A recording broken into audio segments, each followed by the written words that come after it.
Tendai Huchu is a Zimbabwe author, best known for his novels The Hairdresser of Harare and the Maestro, the Magistrate and the Mathematician.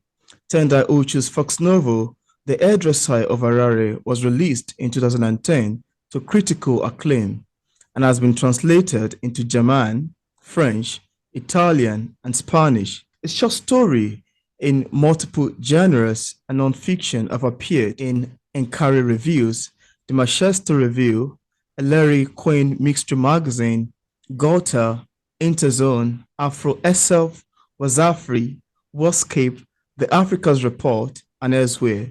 In 2013, he received a Hawthornden Fellowship and a Sacatar Fellowship. It was shortlisted for the 2014 Caine Prize. He lives in Scotland. And on today's episode of Author Interview, it's a pleasure to have Tendai Huchu on the show. Welcome on the show, Tendai. Thank you for that warm welcome, and thank you for having me, Peter. It's great to be on P English. Really, it's a pleasure to have you on the show. Yeah, and to see you again after having met you in Nigeria just a few months ago. Yeah, it was quite fun, and thanks for coming on the show. Yeah. So, Tendai, tell us about your book, The Library of the Dead, the fourth book in the series of Edinburgh Night. How does this book series come about?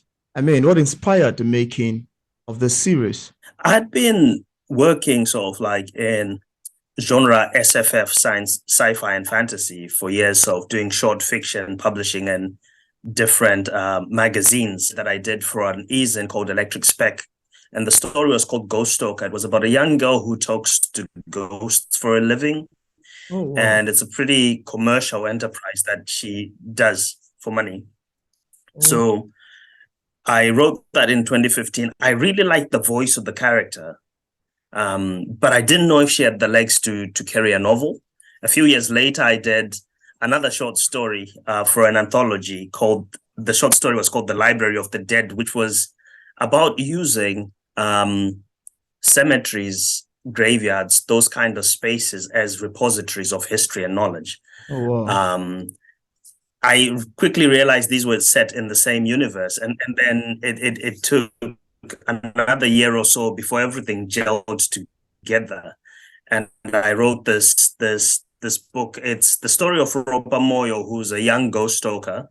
It's set here in Edinburgh, where I live. Wow. And one day a ghost tells her that kids are going missing in the city. No one else is really interested because this is a slightly futuristic dystopian Edinburgh that we're in, and the authorities aren't interested. And so she's forced to investigate. And along the way, she discovers an occult library. She battles villainous villains like the Midnight Milkmen. And it's just a delightful romp through the city, its people, its history, and that kind of thing. Yeah, it was such a great experience to write it. I know I'm supposed to play the tortured author, Peter, but I just enjoyed that process so much. That's great, actually. And I actually love The Library of the Dead while I read through it. And this one make me to ask you another one, which is a second series. Then you have the second series to the Edinburgh Night, and that is A Lady of Mysterious Ailment, the follow-up to The Library of the Dead. I have a copy here with me, which of course I'm looking forward to reading. Yeah, that's great. And I love the cover. That's quite beautiful. Yeah, the cover designers are great. They're always themed with sort of I can see the city's architecture down below. Absolutely, exactly. Just like the same way it is here.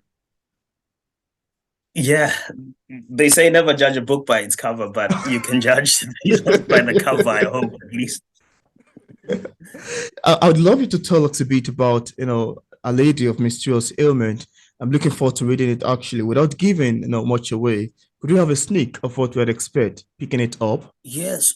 So after the events of the first book, Ropa is hopeful that she's going to get an apprenticeship in the Society of Skeptical Inquirers, which is Scotland's premier magical society. Oh, wow. But unfortunately, she doesn't get an apprenticeship. All she ends up getting is an unpaid internship, which is really difficult for a girl from a poor background. But she takes on a side hustle, trying to find out what's causing these young boys at the Edinburgh Ordinary School for Boys. These students are getting sick mysteriously, and she has to investigate why this is happening. And as you can imagine, along the way, she has to deal with more ghosts and more troublesome aspects of Scottish history. Yeah. Well, and this want to make me to ask, this, it just came to my mind now. I don't know if you have some ideas about Scottish history, because you're mentioning this for some quite a lot of while now, talking about Scottish history and the belief in ghosts. Could you share a little bit about that? I don't know if you have some belief in reality of ghost itself, that you're even able to write something about it. I sort of see ghosts. I mean, you can look at ghosts from a spiritual perspective, and that's legitimate. Okay.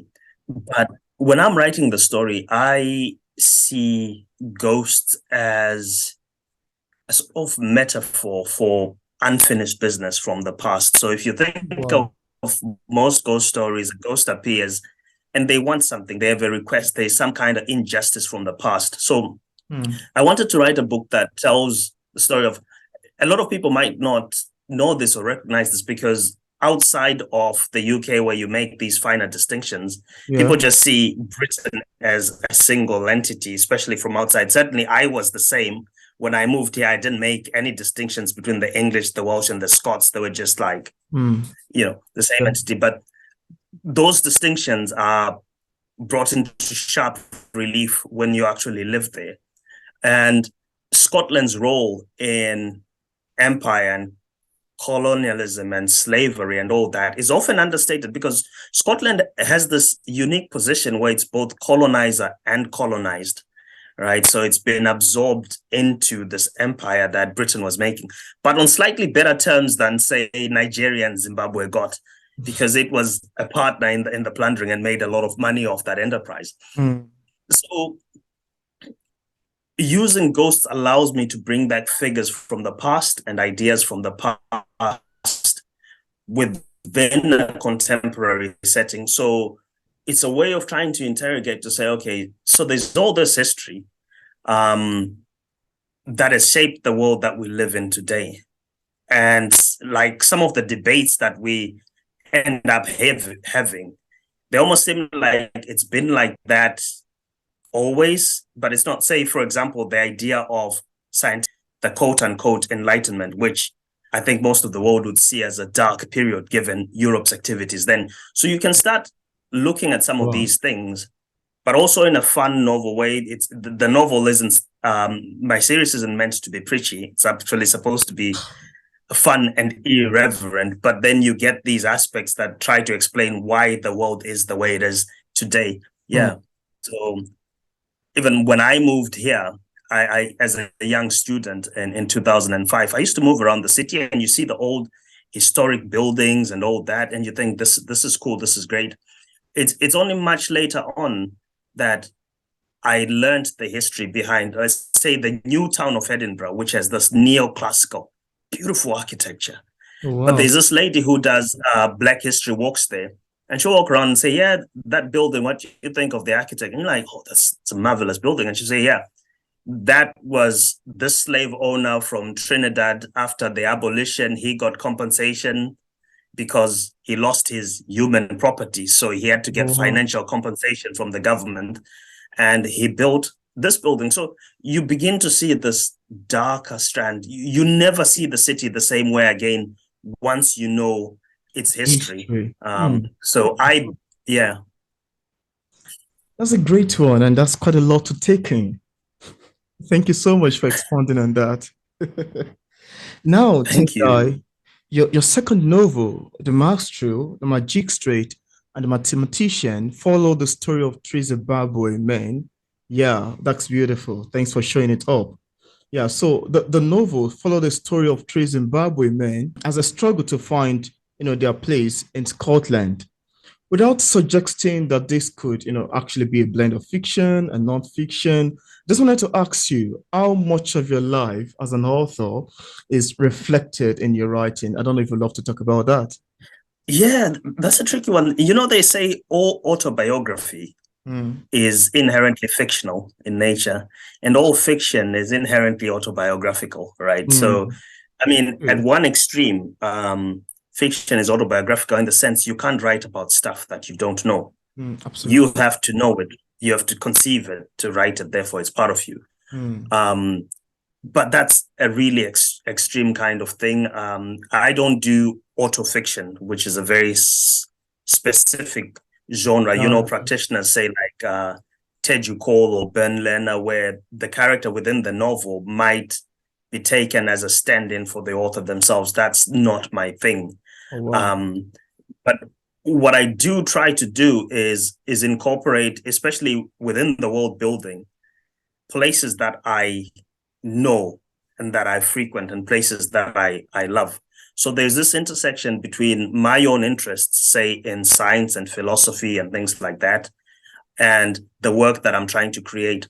But you have to be careful as an author as well, because the person telling the story, for example, within the Library of the Dead, the person telling the story is a 15-year-old girl. And so her way of seeing the world is radically different from how I see it. And that's where the craft comes in. So in the Maestro, the Magistrate, and the Mathematician, there's three characters who are very different from me. The Mathematician is really privileged, a PhD student. The Magistrate is an older man in his 50s, which I haven't been yet. And the Maestro is a white dude in his 20s, a white Zimbabwean guy. So what you end up finding is you almost have to, the joy of writing is also stepping outside of yourself and forcing yourself to put yourself in your character's shoes, to see the world as other people may conceive it. So there is a balance between you and the characters themselves. And one of the things that often happens when you're getting edited is occasionally the editor will say, nah, that doesn't sound authentic to the character. I think that sounds like you preaching. So once you cut all that out, you then have something much, much better. Yeah. Wow. That's quite good. Thank you so much for expounding on that. Now, Tendai, you've also authored so many books, many of which I'm impressed with. And I'm curious to ask you if you experienced any challenges while writing them. If there's any, could you share with us what challenge it is and how you were able to navigate and overcome it? Yeah, so the challenge is, okay, this is an art form, and for anyone who works in art inherently, the work that you put in or what you're passionate about isn't necessarily going to get you rewarded, right? So there is the first challenge, which is honing your craft, becoming a half decent writer who can actually create material that publishers and readers might want to engage with. And that takes time. There's a process of learning. I think we have this kind of expectation that everything is instantaneous. But for me, I pretty much started writing, I think my first full-length manuscript was written in about 2003, maybe 2004. I wrote 4 other manuscripts before the Hairdresser of Harare finally got published. Wow. And these are the stories that sometimes we don't tell younger people that are going into this thing, to say, yeah, I was really passionate and I thought those stories were dope. Now I look back at them, those manuscripts were horrendous, right? Because it takes time to actually learn the craft and to find your own voice and your own style and the things that work for you as a practitioner. So that's the main challenge. There's the challenge of balancing the art and feeding yourself, working, just surviving. Again, that is a challenge in its own self. There is also the challenge at the end of the process of finding someone who's willing to take on your work. If you're not self-publishing, that is, and I'm not one of those writers that sneers at self-publishing. I think it's perfectly legitimate to go down that route. But if you're going down the traditional publishing route, finding an agent and all those things come in. And while they are challenges, I view them as something that is inherent and necessary in the process, because if you're not being stress tested, then you won't aim higher, if that makes any sense. Absolutely do. Those pressures and those challenges and those failures that you have initially, they set you up for trying to hone your craft to get better and better. Now, you might think, Peter, that at the end of it, 4 books in, I'm in a position where I'm like, okay, I've got this nailed down. It's a bed of roses. But those very same struggles that I had right at the start of the process, they are still there. You are still trying to create a better book, something that will appeal to the market. So it's a never-ending process, which I think if I didn't feel challenged by what I'm doing, then I might as well be dead. Anything that you do that's difficult or slightly out there is going to have a degree, you will encounter a degree of resistance for doing it, because it's something that's a little maybe more difficult from the norm. Yeah. Wow, thank you so much for this fantastic discussion. Now, Tendai, the mystery of Donvegan, I don't know if I'm pronouncing that correctly, the mystery at Donvegan Castle, that's Edinburgh Night Book 3, is set to be released on the 29th of August this year. And I want to say, congratulations on that. And for anticipating readers, could we have a slight idea of what we'll be expecting, awaiting in this series, following on from the second book? So the Mystery of Dunvegan Castle is set on the Isle of Skye, which is a little island on the west coast of Scotland. It's got its own unique sort of like history and feel. What I wanted to do, because the first 2 books in the series, The Library of the Dead and Our Lady of Mysterious Ailments, are set in the city, which Ropa knows very well. And she moves all over the city. Now I wanted to bring everything down to one place. It's pretty much a country house mystery in which all the action takes place within Dunvegan Castle and its grounds. So there's a conference for the Society of Skeptical Inquirers, which is Scotland's magical society. Oh, wow. And they invite the Grand Deptara, who's Ethiopia's most prominent magician. And he brings a scroll which he wants to loan to Scottish magicians, but that scroll is stolen. So you have a murder and a mystery in a big castle, and tons of magicians with their different rivalries and stuff, all packed in one castle. Wow. Ropa cracks the mystery and finds out who done it. So it's another rollicking romp, but it opens up the magical world to sort of like a much more globalized sort of thing, and it brings the idea that there are different magical practices out there. Yeah. So it was very challenging to write. I've been going through the edits as well. That's been also very, very, very challenging. I found the process of writing this 3rd book much more challenging than the first 2. So like I said, it doesn't get any easier, Peter. Yeah, and I want to ask you, is this 3rd book the last series, or we still have another one coming, like the 4th book or the 5th book, or this where you're stopping, or the story is continuous? Yeah. We've been doing a book a year, so we do this one. I start work on book 4, which is due out next year. Wow. And I originally envisaged this as a 5-book series. So we are getting there. There's various thought plots that have eventually that are now beginning to congeal into a single story. So the challenge of writing a series is you have the individual book with its own arc, but you've got these individual books, but you've also got this overarching story that you're trying to tell. And that's the challenge of now drawing all those threads together, which is a bit tricky because the story has veered off in directions that I hadn't anticipated when I first started. I'm figuring things out as I go. Yeah. That's great. And I want to say congratulations on that. That's quite a lot of work. You're very kind. Thank you. It is. Yeah. Now, Tendai, as authors, we all have different way of reacting to feedbacks and criticism. I want to ask you, how do you react to negative criticism of your books, if you've ever had one in time past? It really depends, right? So there's the feedback. I mean, feedback is constant. So there's the feedback that you give yourself, and you are going to be, if you're serious about this, your harshest critic. Is the feedback that you give yourself when you first write something and you're going over it and you're trying to fix it. There's the feedback that you get from people that are close to you, maybe your beta readers or your editors. Ultimately, you're the artist, you make decisions, but I think you have to set aside ego. You have to set aside your ego, because a lot of the times when we have negative reactions to feedback, it's not necessarily the feedback itself, but our ego that is wounded.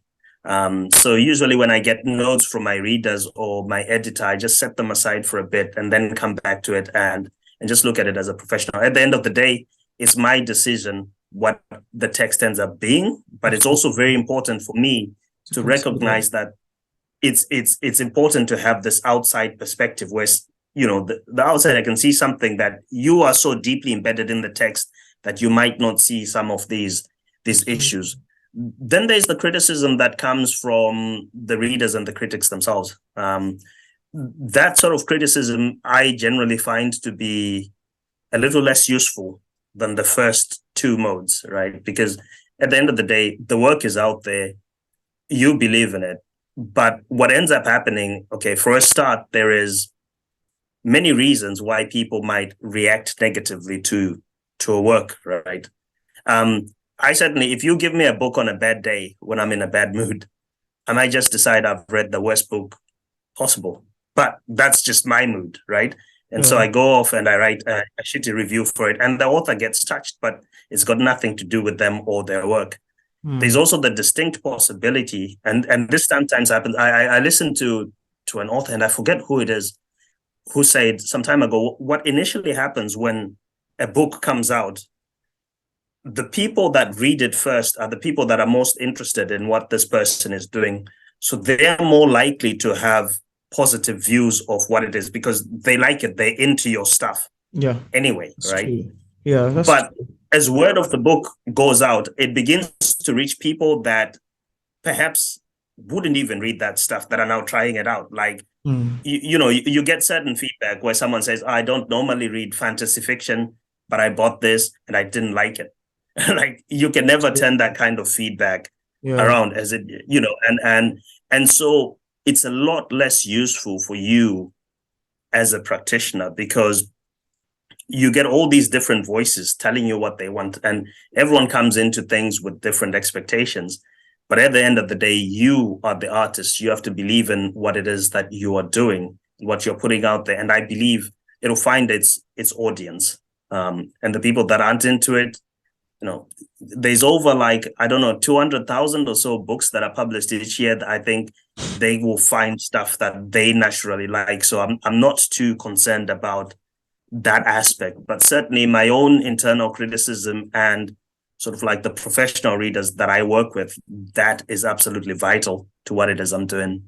It's very amazing. And I want to say that I've been enjoying it for a very long time now. The conversation is quite educative. So thank you so much for talking about that. It's quite, very helpful. Now, Tendai, could you tell us about the making and the inspiration to The Hairdresser of Harare, which I'm pretty sure is one of those amazing books that you've authored so far? Yeah, The Hairdresser of Harare. Could you tell us about the making of it? So now you're taking me back in time, Vita. I'm enjoying this because you asked the most stimulating sort of thought-provoking questions. Thank you for that. You're welcome. But The Hairdresser of Harare is and you almost cringe sometimes as an author because you're being taken back in time to who you were at a certain period in time. So I wrote this book. I started writing it Christmas 2009. I heard the voice. Remember I'd written other manuscripts before and unsuccessfully. And I heard this voice.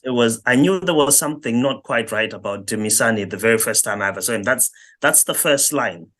And it was Vimbai's voice. It was clear. It was distinct in my head. And I got a laptop and just started writing.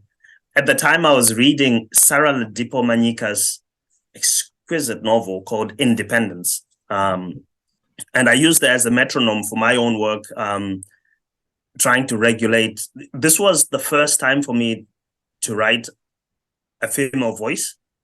So I used Sarah Ladipo Banyika's work to try to regulate my own voice, sort of as a metronome. Yeah. And it's the story of Wimbai, hairdresser who claims to be the best hairdresser in Harare, until arrival, a male hairdresser who's ever heard of such a thing comes in and dethrones her. It's set between 2000 and 2008 or thereabouts, when Zimbabwe had this hyperinflation and all these issues going on. And what I was trying to do then was to write a story about Zimbabwe using the salon as a microcosm, because it's this one space where, the people that are working there are from a working class or poorer background. The people coming in are wealthy, etc. So you can have this one space that brings in all these different people that otherwise might not rub shoulders. Yeah. And then you see what happens. So it's got a lot of socio-political commentary. And it's just about the day-to-day life. What I was trying to do at the time was also, Zimbabwe was on the news a lot. And it was always this crazy BBC bullshit. And I was trying to write a human story about what it was for people living in Zimbabwe in that particular period of time. So again, it's a very funny book. It's like, yeah, there's hyperinflation, but you still got to send your kids to school. You still got to eat. You still want to go to the movies and have a good time.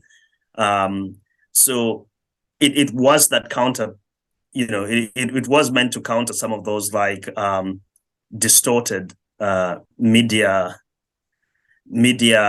depictions of Zimbabwe at the time. And it was a fun novel to write. I wrote it, I wrote the first draft in 14 days, and I was like, wow, I've got the formula now. Oh. I will take 2 weeks to write a novel and then have 50 weeks off each week. But like I said, it's, I got the idea almost fully formed.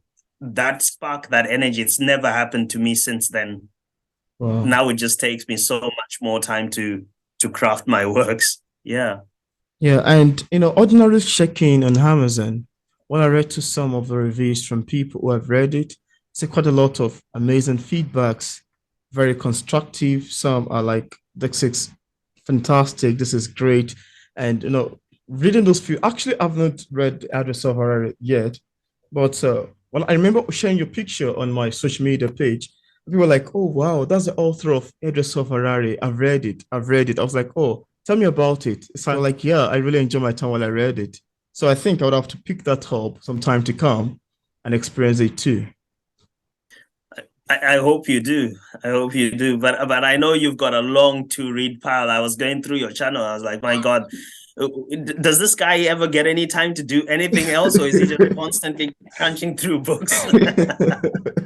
No matter the bookish guy.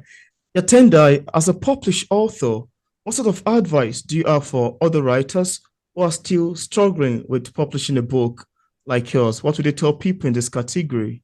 I often kind of hesitate to give advice because everyone's circumstances are so different. There isn't a single pathway into this thing. But given my own experiences, what I can say for certain is you have to have commitment to the art form and a devotion to your craft in order to, quote unquote, to make it. And there's very different definitions of what making it is as a writer. For some people, just the act of completing a story or a manuscript is success. For others, it's publication, post-publication. For others, it is book sales. For others, it's awards. There's all these different things that we can measure it by. But I'll say that, you have to have an understanding that there is the business side of it, which is everything that happens after you write. The writing itself is the art, and that's where you should try to derive your joy from, which is you crafting a story. You are the one who says, let there be light, and everything that happens in that world flows through from you and your will. And so what I've discovered, because I've met so many people along the way, talent alone isn't enough. you have to have a gritty sort of like perseverance. The writers that I've seen who get published later on are people that I've met many years ago, and it's been a slow, steady journey. I think in this internet world that we live in today, we expect instant success, but it doesn't always work out like that. Absolutely. But if you're going to be writing, I think you need to read a lot and to study other practitioners and what they have done. And from there, you will find your own voice and your own way of telling the story. And however you choose to do it, that's all still legitimate. It's, consume story, tell your story in the way that you want to tell it, whether you're going to self-publish or go the traditional route, whether you're going to be doing short fiction or, you might even end up writing for film. But the one thing that you need is a devotion to what it is you are doing. There is no substitute to doing the actual work. I found in my experience that there are people that enjoy talking about writing, but never actually do the work. You have to do the work. And it's through doing it that you will discover your own strengths, your own weaknesses, and you hone what you're doing. Nowadays, you can do an MFA or a creative writing degree. You can do workshops. You can, if you don't have access to that, but you have access to the internet, YouTube, you could do an entire course on YouTube. The internet is your friend. There's all this great material out there so there's no excuse to say, oh, I can't access this, therefore I'm just going to sit on my backside. It will not be given to you. You have to work for it. You have to take it because you want it. And whatever journey, however you choose to do it, at the end of the day, if you do the work, there is a constant progression. You won't be the same writer next year that you are this year. Absolutely. And the year after that. And so there's an acceleration and a progression that takes place over time. But it's like planting a tree. You don't see the results instantly, when you put the seed in the ground. But over time, that thing that you started grows. I have things that I did when I was starting out about 20 years ago that benefit me now in terms of the craft. So you almost have to look at it as a long, constant journey of learning and exploration. That's the advice that I would give for anyone who's interested in it. But you don't have to take it. If you have a different route and a different method, do what works for you. That's the beauty of this thing. There is no single way of doing it. Yeah. It's been amazing talking to you, Tendai, so far. I really appreciate the time with you. This conversation is so educative, and I really learned a lot in this conversation. I'm really impressed with it. I've enjoyed it immensely, Vita. Thank you so much for your stimulating comments. And for the work that you do as well. I've seen sort of you interview a lot of diverse authors. One of the things that we sometimes don't recognize is that the work that we do, we are part of an ecosystem. And in that ecosystem, you've got the writers, you've got the publishers, but you've also got reviewers, critics, you've got vloggers and bloggers and TikTokers, etc. And this is what makes,